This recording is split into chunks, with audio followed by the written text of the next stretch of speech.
C'est ainsi à un ou deux mots près que le ministère des colonies vendait cet exil d'ailleurs, cherche laissé pour compte de toute origine pour grossir les rangs de la bourgeoisie réunionnaise, en échange d'une parcelle de caillasse, sans certitude de revenir, ni garantie d'être heureux. Post-scriptum, café et sucre de canne à volonté.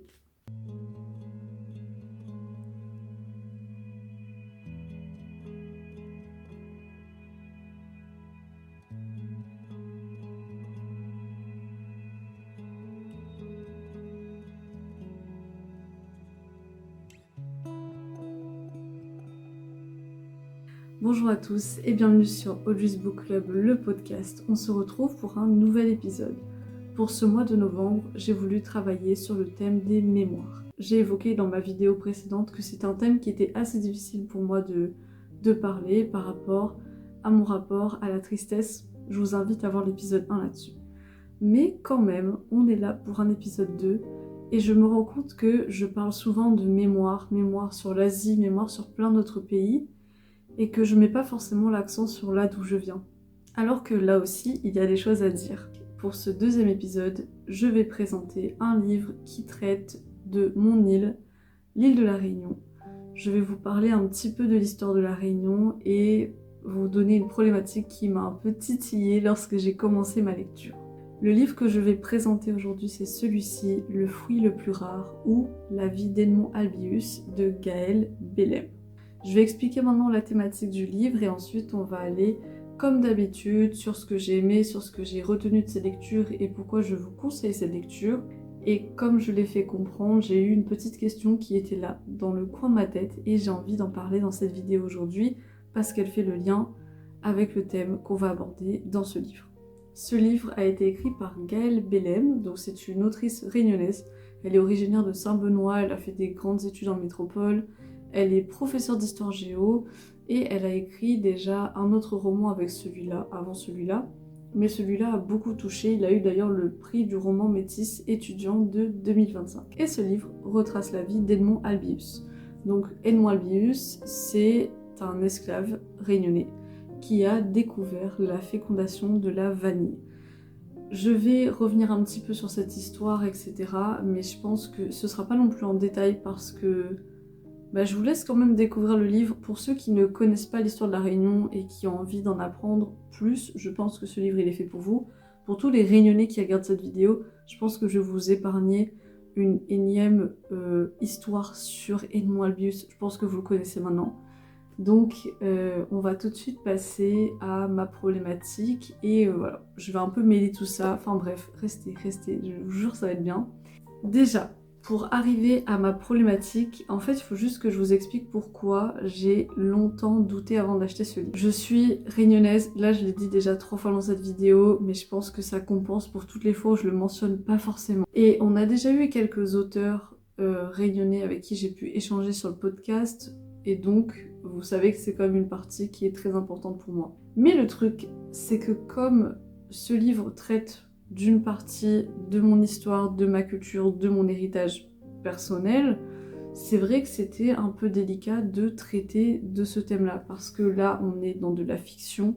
Bon, c'est de la fiction historique quand même, mais il y a une partie de la fiction qui est présente, et j'avais vraiment ce sentiment d'injustice, de colère, parce que je me disais, mais à quel moment c'est ok de faire de la fiction sur l'héritage de quelqu'un? Cette question s'est pas trop posée dans ma tête quand j'ai fait des vidéos sur la fiction historique sur la Chine, ou récemment j'ai présenté du coup un livre sur le Vietnam, parce que je pense que même si je suis très très intéressée par tout ça, ça ne me touche pas directement, donc j'arrive à mettre de la distance. Et dès qu'on parle de la Réunion, j'avoue que j'ai un peu plus de mal à mettre de la distance. Donc c'était un peu ce qui me dérangeait et j'ai pu discuter avec d'autres personnes qui m'ont fait voir les choses un peu différemment et c'est pour ça que je vais en parler aujourd'hui. Ma problématique, c'est est-ce que la fiction efface l'histoire? On sait qu'il y a une histoire officielle. On sait, on l'a appris à l'école, on l'a appris de nombreuses façons, mais on sait aussi que malheureusement cette histoire elle est incomplète ou certaines fois elle est modifiée. Et le truc c'est que dans les sociétés colonisées n'a pas été écrit par le peuple, et encore moins les esclaves, parce qu'à l'époque, le trois quarts, de toute façon, ne savait pas lire et écrire, malheureusement. Donc cette histoire, elle est quand même assez biaisée. Et à La Réunion, on a un cas un peu particulier, on n'a pas vraiment d'archives d'esclaves qui existent. On a eu beaucoup de brassages de personnes qui sont venues, on a eu des travailleurs engagés, etc. Et je dis pas qu'il n'y a pas de traces du tout, parce que la preuve, c'est que Gaëlle Bellem, dans ce livre, elle arrive quand même à citer des archives. Mais le truc, c'est qu'on a quand même toute une partie de l'histoire qui est potentiellement occultée. Refaire de la fiction sur l'histoire de la Réunion, sur cet esclave super connu, moi j'avais vraiment peur qu'on tombe dans quelque chose qui est un peu romanticisé. Et là où je contredis déjà ce premier point, c'est que là aussi où la fiction peut avoir un bon rôle, je pense, lorsqu'on parle de mémoire et d'héritage culturel, c'est que c'est un peu un moyen de donner de la voix à ces personnes qui ont eu un rôle dans l'histoire mais qu'on a potentiellement occulté. Un moyen peut-être de modifier un peu la réalité telle qu'on l'a connue jusqu'alors. Et pour développer ce point important que joue la fiction dans le rôle de la mémoire et de l'histoire, je vais parler maintenant du livre d'aujourd'hui, celui de Gaëlle Bellem, Le fruit le plus rare ou La vie d'Edmond Albius. Pour vous donner un peu le contexte, cette histoire elle se déroule en 1841, donc c'est basé sur une histoire vraie. On est à La Réunion qui s'appelle l'île Bourbon à cette époque-là, et on va suivre l'histoire d'Edmond Albius. Edmond Albius, c'est un esclave qui a vraiment existé. Il a une condition qui est un peu particulière puisque c'est un esclave, mais qui a été élevé un peu à la manière des Blancs de l'époque. Il a été adopté par une famille de Blancs qui, eux, avaient des esclaves. Et donc, il a reçu une éducation en botanique. Son petit père, comme on dit, il est passionné de botanique, il a vraiment envie d'avoir toutes les plantes qui existent, il a envie de tout connaître, et il va faire l'acquisition de la vanille. La vanille, elle a été importée depuis la communauté aztèque au Mexique, jusqu'en France, jusqu'en Europe en général, jusqu'en France, puis envoyé à La Réunion parce qu'en fait, on savait pas trop quoi en faire de ces plantes. Je vous cite un petit passage. Printemps 1819, soit beaucoup plus tard, des Tuileries, les plantes ont migré à Versailles où habite le roi Louis XVIII. Quand une inquiétude gâte sa journée, il aime se promener dans les allées du jardin en traînant ses bottines qui laissent des traces sur la poussière. Il passe devant un vanillier, demande à son jardinier personnel ce que c'est, ce que cette plante fait là. On lui explique. Il hésite entre deux ordres. Faire arracher toute cette broussaille ou, comme toute espèce encombrante, inutile ou dangereuse, l'exiler à Cayenne ou à Bourbon. La vanille ne pousse pas en France, forcément parce que si ça pousse très très bien au Mexique, c'est tout simplement parce qu'ils ont l'abeille pour féconder cette plante. Cette plante va pousser longuement en France, en liane, et elle ne va pas donner de fleurs, jusqu'au jour où Edmond Albius va trouver le moyen de féconder cette plante. Et sans Edmond Albius, aujourd'hui on n'aurait pas de la vanille dans tous nos desserts, dans tout ce qui est possible et imaginable. Donc c'est pour ça que c'est quand même un maillon très important de l'histoire. Ce roman il est fort parce que là je vous ai lu un seul passage qui permet un peu de voir l'étendue de la fiction. Au final, on n'est pas sur une fiction pure et dure. Moi, j'avais tellement peur qu'elle écrive à la première personne et qu'elle donne des pensées à Edmond. Au final, elle reste à la troisième personne, donc elle reste un regard extérieur à tout ce qui se passe. Et elle n'essaye pas d'embellir sa vie, elle n'essaye pas de lui mettre des mots dans la bouche ou dans la tête. Elle raconte les faits, simplement, elle va dépeindre un environnement historique, enfin un environnement de l'époque, ce qui permet vraiment d'ancrer l'histoire et j'ai trouvé que c'était super. Donc là, on est un peu plus tard dans le livre. Donc tout le livre, ça va être le processus jusqu'au moment où Edmond arrive enfin à féconder la vanille. Et moi, j'ai été forcément très très touchée et j'avais juste hâte de découvrir comment ça s'est passé parce que la fiction joue beaucoup sur les mémoires et on a aussi des narratifs qui ont été perpétués dans le temps. Par exemple, on a souvent entendu que, en tout cas à La Réunion, je tiens à dire, on a souvent entendu, quand je dis le on, là c'est le on qui représente La Réunion. À La Réunion, on entend souvent que Edmond Albius a trouvé la fécondation de la vanille au hasard. En fait, il était en colère contre son maître et donc il a écrasé toutes les vanilles les unes sur les autres, ce qui fait qu'elles ont pu se féconder. Gaëlle Bellem, elle utilise la fiction pour démontrer que non, ce n'était pas le fruit du hasard, si Albius a trouvé comment féconder la vanille. Et je vous lis le passage qui suit. 5 semaines plus tard, Edmond traverse la vanilleraie de Féréole, donc c'est son maître, quand il découvre une gousse ferme de couleur vert pomme de la taille de 2 doigts. On dirait un haricot vert ou son annulaire. Edmond le sait, c'est la toute première gousse de vanille de l'île Bourbon, de l'océan Indien, née d'une fleur qui l'a fécondée, prête à ébranler l'économie agricole bourbonnaise. C'est donc lui, le fruit le plus rare du monde? Les mauvaises langues disent que dans un geste de revancharde colère contre Féréole, il a écrasé les fleurs. D'autres racontent qu'il a trouvé, sans faire exprès, en grimpant à un arbre dans lequel il comptait dormir toute la journée, ses pieds, même pas ses mains, auraient écrasé les fleurs de vanille, fécondant ainsi quelques-unes d'entre elles. En somme, il n'a pas cherché du tout, il n'a guère de mérite. Ce sont les mauvaises langues et il y en a à foison autour de lui. Peut-être était-il seul, absolument seul, face à son destin dans cette vanillerie. Qu'importe les peut-être et les commères, l'essentiel de toute façon est ailleurs. Il s'appelle Edmond, il a 12 ans, et dans un 19e siècle fade comme la pluie, où le peuple mange utile loin de tout souci de goût, de présentation ou de parfum des aliments, Edmond vient de produire une nouvelle épice.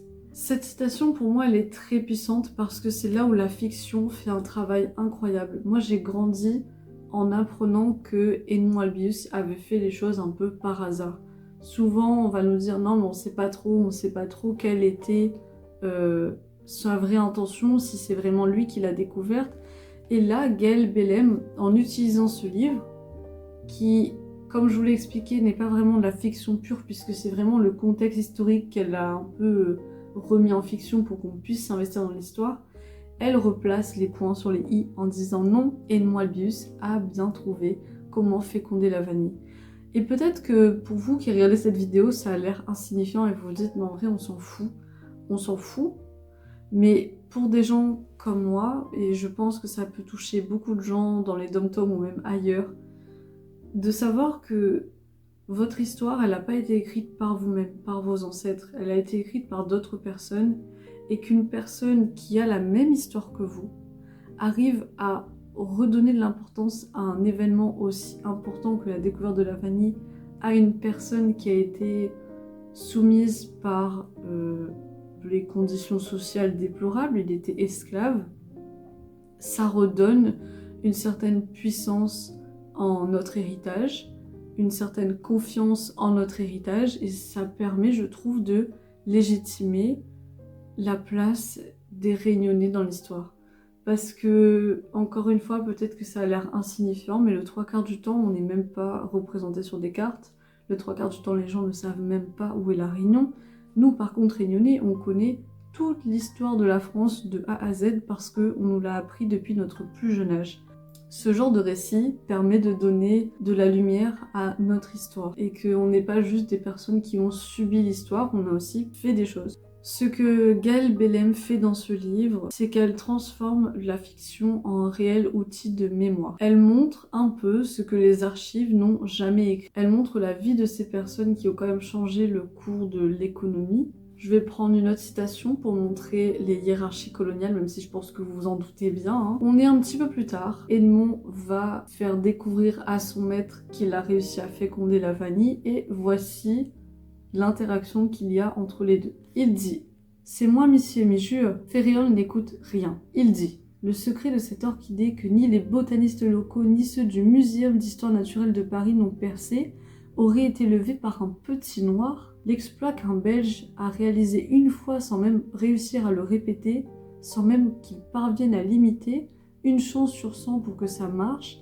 un enfant aurait élucidé le mystère, un esclave de 12 ans. Ce qui va se passer, c'est que le maître d'Edmond va s'attribuer cette découverte, parce que forcément, il faudrait pas qu'on commence à penser que les Noirs puissent faire des choses. Forcément, j'ai déjà expliqué à quel point c'est important pour moi.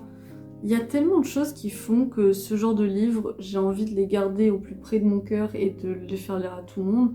c'est parce qu'on est dans un climat où, comme je l'explique bien, on n'est pas forcément sur des cartes, on n'est pas forcément très reconnu, et plus ça va, et moins on est reconnu en tant que réunionnais, en tant que créole. Faire une agrégation en créole pour enseigner la langue créole, c'est pas possible, c'est pas possible. Ça existe en basque, ça existe en corse, ça n'existe pas en créole. Forcément, ce livre de Gaël Bellem sur l'histoire d'Edmond Albius m'a fait réfléchir à mon propre parcours personnel, à mon propre parcours, puisque si vous ne le savez pas, j'ai aussi un master en sciences du langage en langue créole, donc c'est très important pour moi. Le créole, il est central dans l'histoire réunionnaise. C'est une langue née de la colonisation et c'est un outil aujourd'hui de résistance et de lien.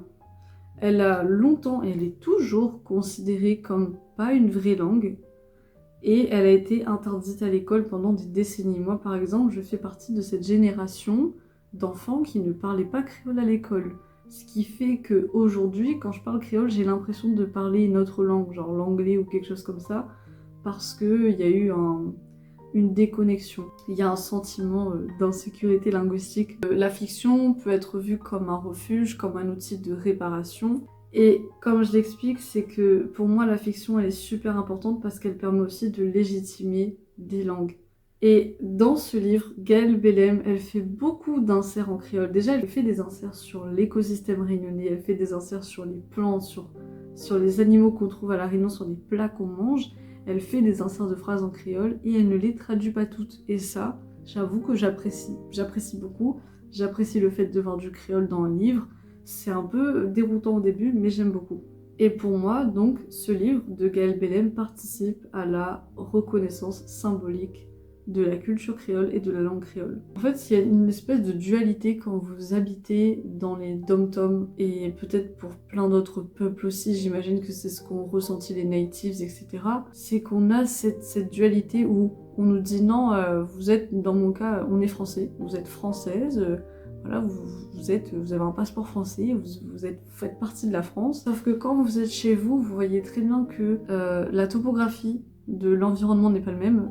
On a l'été et l'hiver, mais l'hiver est considéré presque comme un été. On est tellement éloigné de la France qu'on a aussi nos propres cultures et qu'on a quand même une grosse partie de notre héritage culturel qui descend de ces premiers travailleurs engagés qui sont venus d'Inde, de la Chine. On a aussi tout ce pan sur l'esclavage qui est très très important dans notre histoire. On a envie d'avoir quand même un peu plus de légitimité. Ça reste quand même une partie de notre histoire et j'ai l'impression que plus ça va et plus cette partie de notre histoire elle est un peu édulcorée, voire effacée à certains niveaux. Et je sais que là ce que je dis, ça va peut-être pas parler à tout le monde, mais je pense que ça devrait parler à tout le monde. En fait, je pense que ça devrait être un peu un common knowledge de savoir comment les dom-toms ont pu vivre tout ça et comment on fait pour aller de l'avant. Et je pense que c'est ce genre de livre, vraiment, c'est super important. Là, j'ai eu un regain de boost pour ma culture, pour ce que je suis et pour ce que j'ai appris, ce que mes parents m'ont inculqué. Et je pense que la fiction, dans ce cas-là, peut être très très utile. Et pour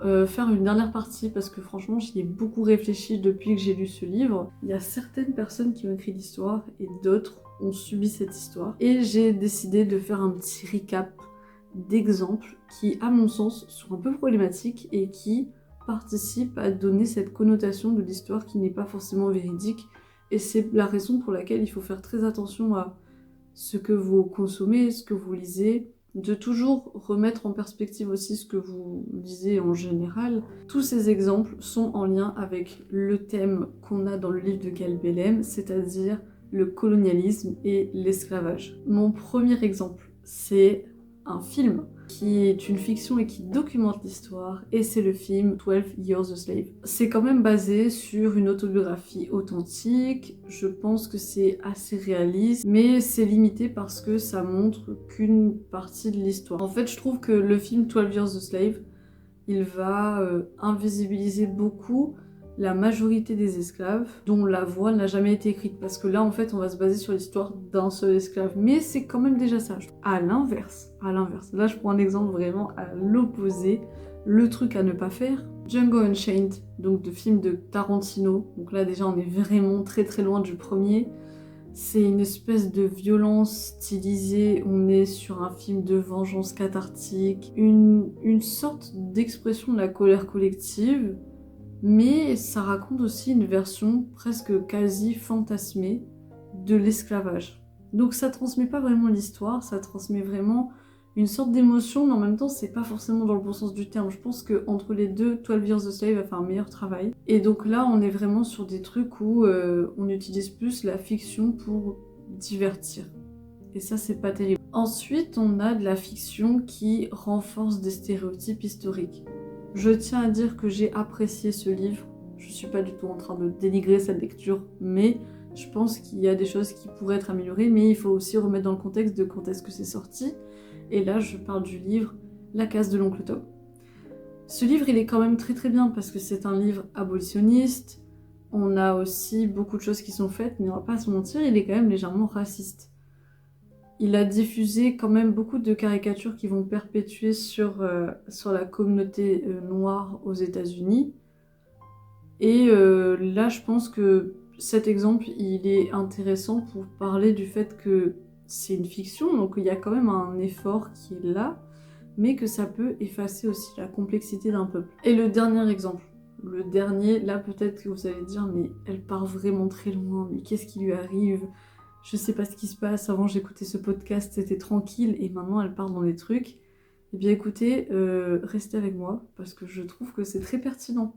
On a aussi de la fiction qui s'approprie une culture vivante. Et là, mon exemple, attention, il est assez extrême, c'est Twilight. Quand on regarde l'histoire de Twilight, on a Bella, ok, qui doit choisir entre Edward, qui est un vampire, et on a Jacob, qui est un loup-garou. Mais si on regarde la légende des loups-garous, bon, déjà c'est les Kilotes, ils sont dans des réserves. Donc là, on est vraiment en plein sur ce que les États-Unis ont fait des Natives Americans, donc c'est pas fou. Moi je trouve que c'est un peu une métaphore du colonialisme parce que t'as Edward qui est un vampire, voilà, et quand on reprend l'histoire en fait des Kilotes, quand ils sont en cercle, à un moment donné ils font un petit bonfire et ils racontent des histoires, et Bella elle vient assister à ces contes-là. Ils racontent l'histoire d'un premier vampire qu'ils ont aidé entre guillemets, et au final ce vampire a fini par piller toutes leurs ressources et tuer les femmes et les enfants.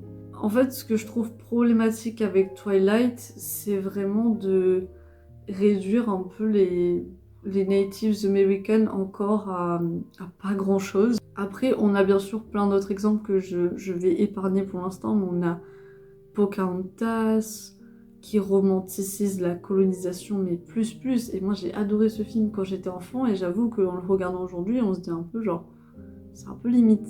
Au final, après avoir lu ce livre, après avoir essayé de trouver des informations pour cette vidéo, je me rends compte que non, la fiction n'efface pas forcément tout le temps l'histoire. Dans ce cas-là, la fiction, en fait, elle n'est pas du tout en compétition avec l'histoire non plus. C'est une réponse à une absence d'histoire. Parce que je trouve que le travail qu'elle fait pour retranscrire l'histoire d'Edmond Albius est exceptionnel. J'ai vraiment beaucoup apprécié ce livre et je suis très contente de l'avoir chez moi aujourd'hui. J'ai d'ailleurs plié pratiquement la moitié du livre. Je sais, il faut que j'investisse dans des post-it, mais j'ai plié la moitié des pages de ce livre tellement j'ai trouvé qu'il y avait plein de citations qui étaient fortes. Il se lit très facilement, les pages elles sont magnifiquement bien écrites. Je trouve qu'elle a vraiment une plume qui est très poétique, très intéressante. L'histoire elle est immersive, ça vous fait un petit peu en culture G aussi. Comment on fait de la vanille, comment on arrive à l'élément que vous mettez dans vos gâteaux, etc. Très important. J'espère que cette vidéo vous a plu. Je sais pas trop ce que vous en avez pensé. En tout cas, n'hésitez pas à utiliser les commentaires. Ça m'a fait très plaisir parce que récemment, j'ai eu pas mal de commentaires sur mes vidéos, des retours sur ce que vous en avez pensé, ce que vous avez trouvé d'intéressant, ce que vous avez trouvé à redire. Et moi, ça me fait toujours plaisir. J'espère que cette vidéo va toucher énormément de gens, des dom-toms aussi. Écoutez, nous les là, hein, parce que même s'il est dur de temps en temps, mais au moins nous fait 2-3 affaires. Mais connais que m'utilise pas souvent la langue créole, que m'y cause même pas souvent en créole, que pour moi il est bizarre de faire ça aujourd'hui, mais il est très content d'être là, très content d'être là pour parler d'un livre pareil. Mais il y a encore 2-3 vidéos qui arrivent bientôt.